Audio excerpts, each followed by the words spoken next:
मनुष्य बना ही है आकाश में उड़ने को। न उड़े आकाश में तो फिर पैर घसीट कर ही चलना पड़ेगा। जमीन पर ही चलते रहना मनुष्य के स्वभाव के प्रतिकूल है, अनुकूल नहीं। इसलिए जीवन इतना बोझिल है, इतना भारग्रस्त है। जीवन में दुख का एक ही अर्थ है कि हम स्वभाव के अनुकूल नहीं है, प्रतिकूल है। दुख सूचक है कि हम स्वभाव से चूक रहे हैं, कहीं हम मार्ग से उतर गए, कहीं पटरी से उतर गए। जैसे ही स्वभाव के अनुकूल होंगे वैसे ही आनंद, वैसे ही अमृत की वर्षा होने लगेगी। लेकिन मनुष्य के पंख पक्षियों जैसे पंख नहीं है कि प्रकट हों, अप्रगट हैं, देह के नहीं है, चैतन्य के हैं। और जिस आकाश की बात चल रही है वह बाहर का आकाश नहीं, भीतर का आकाश है, अंतराकाश है। जैसा आकाश बाहर है वैसा ही आकाश भीतर भी है, इससे भी विराट, इससे भी विस्तीर्ण, इससे भी अनंत अनंत गुना बड़ा।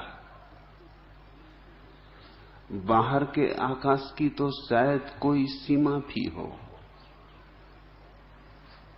वैज्ञानिक अभी निश्चित नहीं है कि सीमा है या नहीं। अल्बर्ट आइंस्टीन का तो ख्याल था कि सीमा है, हम सीमा तक पहुंच नहीं पाए, कभी न कभी पहुंच जाएंगे। क्योंकि विज्ञान की दृष्टि में कोई भी वस्तु असीम कैसे हो सकती? वस्तु है तो सीमा होगी, सीमा ही तो वस्तु को निर्मित करती है, नहीं तो वस्तु की परिभाषा क्या?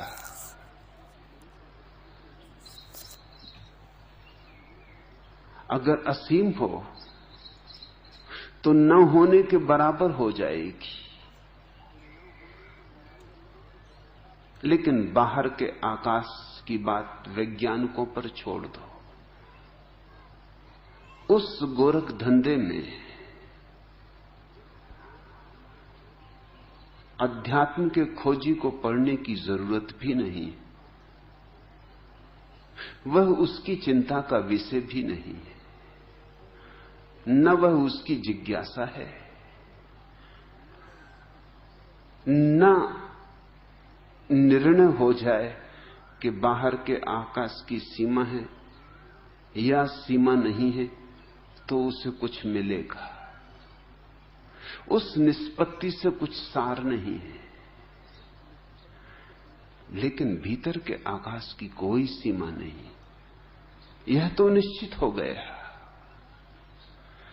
क्योंकि जो भी भीतर गया है,